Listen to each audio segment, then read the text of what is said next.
You are born in 600 BCE Babylon, beneath the shadow of Ishtar's ziggurat, the Babylonian goddess of love, fertility, and war.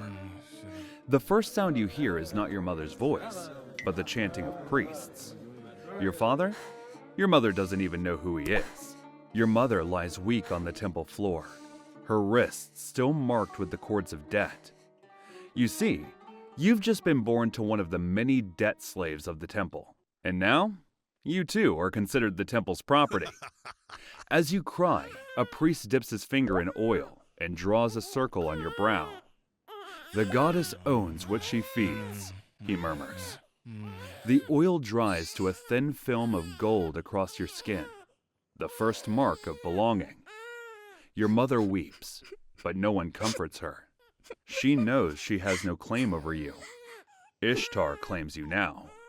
By the time you're 5, you learn that every street in Babylon leads, in the end, to the temple.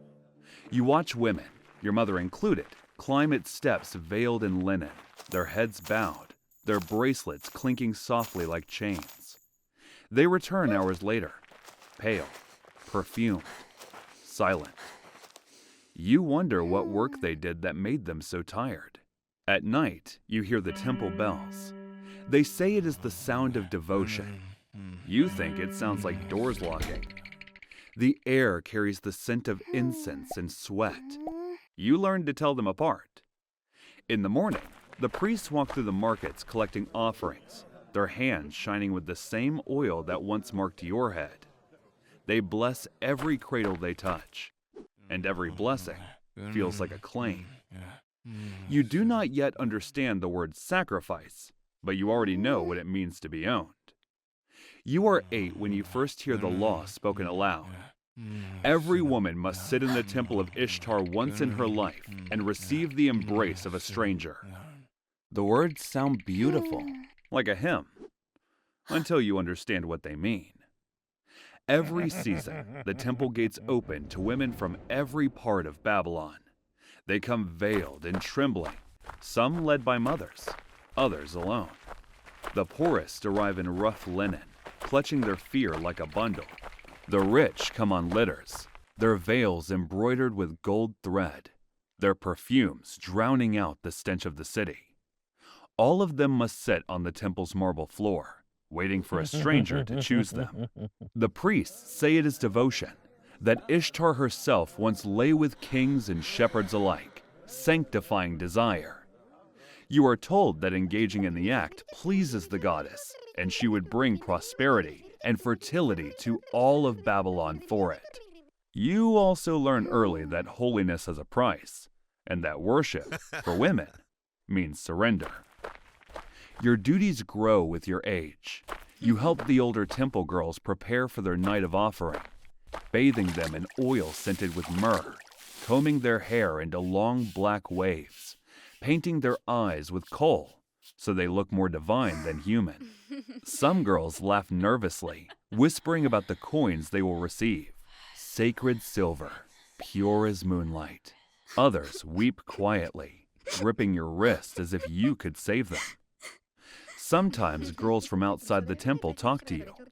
They tell you of their families, their markets, their gardens by the river. They even tell you about the hanging gardens. You envy their freedom. When you help them dress, they call you Little Priestess. They even say, smiling faintly, when you're grown, you'll be a favorite. The goddess will bless you with rich patrons. The matrons, the older temple women that supervise, nod approvingly. Perhaps even an elite woman, they whisper, telling you that you just might become one of the courtesans who serve only nobles and priests, perfumed and jeweled, living in chambers draped with silk. They call it an honor, the highest devotion to the goddess. You nod, pretending to believe them. After all, only daughters of priests, nobles, and kings get that honor. But when night falls and the temple bells ring, you watch the women enter the sacred chambers, and none of them ever smile when they return. You come to learn that not all of them go home that day. Some of them are dedicated by their family to the goddess to serve her for life. Others, debt slaves like your mother, because of their family's bad harvest. You even hear that war captives are enslaved in some other section of the temple. You grow up among ledgers and incense smoke. The temple's halls echo not with hymns, but with the scratch of reeds on clay. The priests count everything: barley, oil, wool, and the silver left by men who call their hunger worship.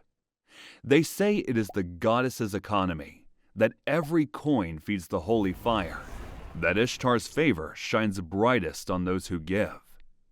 You fetch water for scribes who never look up, your bare feet silent on the cold stone. Some days you help carry trays of sacred silver to the treasury, each piece pressed with the mark of the goddess. The weight of it feels heavier than it should. You learn to recognize the tremor in a woman's hands when she offers her earnings, and how the priest's scales always tip toward the temple. Sometimes you see them returning from service, hair undone, eyes hollow, lips whispering prayers you can't hear. Some of them tell you they miss the outside world, but you've never stepped outside. For you, the temple is the world. The scent of myrrh, the distant moans behind curtained doors, the clink of weighed silver, and the endless chant. Because that's all you've ever known. A few years pass, and you turn 13. This is when your whole life changes. They come for you at dawn. 2 women in white linen lead you through a hallway that smells of oil and fear. The House of Fragrance, they call it, where girls are polished into offerings. You strip, trembling as they pour warm water laced with myrrh over your head. The scrubbing starts soft, then cruel. They scour your skin until it stings, until the water runs red with the dust of your childhood. Afterward, they smear you with cassia and sweet balsam, anoint your hair with oil until it gleams. They line your eyes with kohl, stain your lips with crushed pomegranate. You are to look radiant, not like a girl, but like a goddess who has chosen her fate. Remember, whispers the oldest attendant, her own wrists heavy with temple bangles. Look divine, not desperate. Men pay more when they think it's worship. Behind the curtain, you hear laughter, nervous, brittle, the next group of girls waiting their turn. You realize the ritual runs like clockwork. There's always another dawn, another body, another promise to the goddess. When they dress you in translucent linen and dust your skin with gold powder, they say, now you belong to her. But as you catch your reflection in a polished bronze mirror, you don't see the goddess. You see a trembling girl who smells like sacrifice. Holiness, you learn, has a schedule, and today, it keeps yours. Outside, the temple courtyard burns with torchlight. Drums echo against the ziggurat walls, slow, rhythmic, obscene. You sit beneath a veil, surrounded by men who have come to worship. Merchants from Akkad, soldiers from travelers with dust still clinging to their sandals. They murmur prayers, offer silver to the priest, and wait their turn to choose. When one of them lifts a finger, it points to you. He pays the priest first, the offering to Ishtar, then kneels, reciting words he doesn't mean. The priest blesses him and calls it the goddess's embrace. You are led behind a screen painted with stars, and the drums continue, steady as a heartbeat. He smells of wine and copper. He doesn't even acknowledge you, as he immediately points to the bed. He drops a silver coin on your lap as he says the ritual phrase, I demand you, in the name of Ishtar. You can't even refuse it, as it is unlawful to do so. The temple says since the money is made sacred by the act, that your innocence is what blesses the silver. When it's over, you stare at it, blinking, your body still trembling from the weight of what they've called divine. The priest's voice floats through the curtain. The goddess is pleased. Another prayer answered. You wonder whose prayer that was. Outside, you hear bells ringing. Another girl's turn. Another purchase wrapped in piety. You clutch the coin, cold against your palm. They told you it was sacred silver, blessed by the goddess herself. But you're also reminded that all you own belongs to the goddess, so the priest takes it too. You whisper to yourself, I am holy. But even the words taste like ash. The first morning after, you wake to incense smoke and silence. No one speaks of what happened. The older women move around you like shadows, folding linens, sweeping floors, preparing for another night. You wait for someone to tell you you've done well, that you're holy now. But all you hear is the sound of coins clinking into the offering bowl beyond the curtain. Each note a tally, each sound a reminder that the goddess has been paid. Days turn into weeks, and your body becomes an archive of strangers, a living scroll written in bruises, in whispers, in the hollow ache of repetition. Merchants, farmers, even curious teenagers. Everybody wants the goddess's blessings, so you oblige. You watch new girls arrive, wide-eyed and trembling. You help them wash, paint their lips, teach them how to breathe through the fear. Some are barely old enough to bleed. When they ask what it's like, you tell them, quick, forgetful. You never say unholy. You learn to keep the rules that keep you alive. Never refuse a client. Never anger a priest. A mistake means punishment, public whipping, sometimes worse. You've seen women dragged through the courtyard, their backs stripped red under the desert sun, or sold off as temple slaves when they grew too defiant. The priests call it discipline. You call it erasure. 10 years slip by, like oil down a stone wall.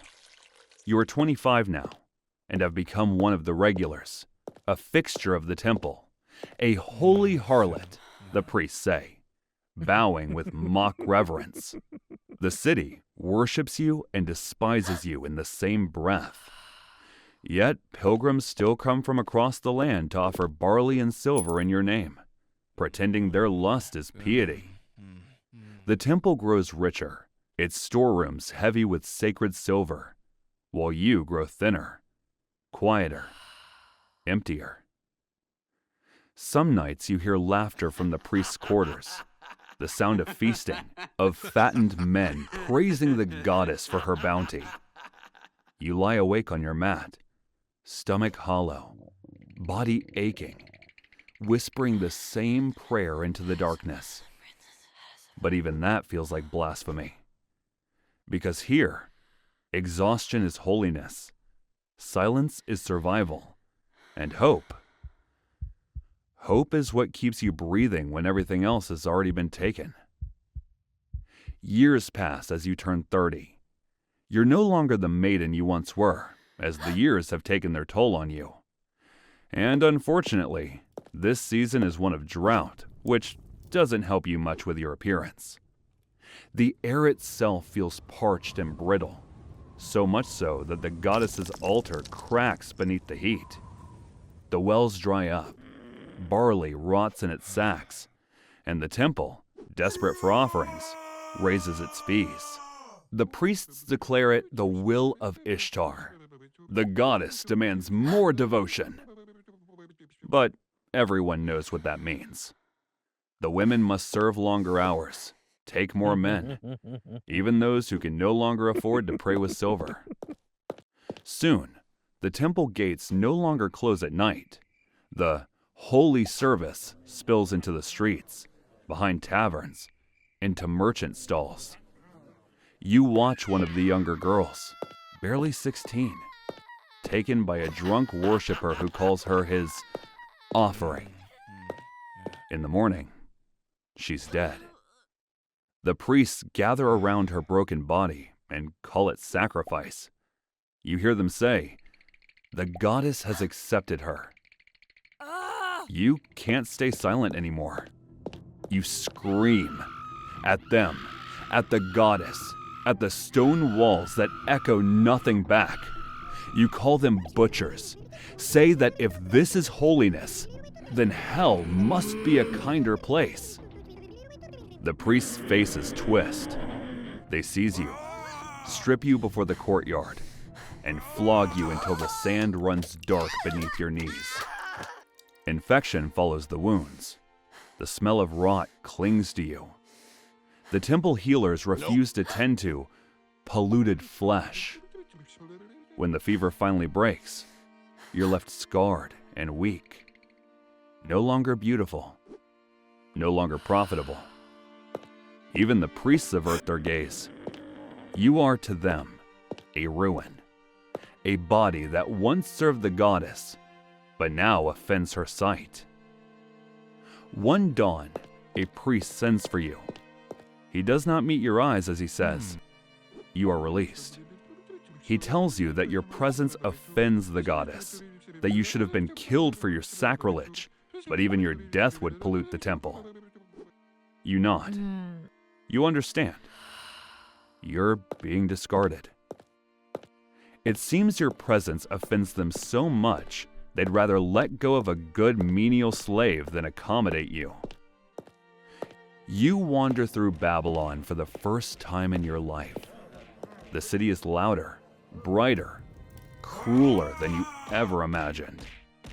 You pass vendors shouting of spices and figs, soldiers laughing with girls in bright veils, children chasing dogs through alleys. None of them know you.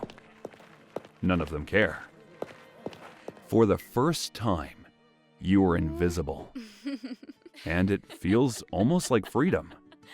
You cross the Euphrates at dusk, the sun painting the sky like blood.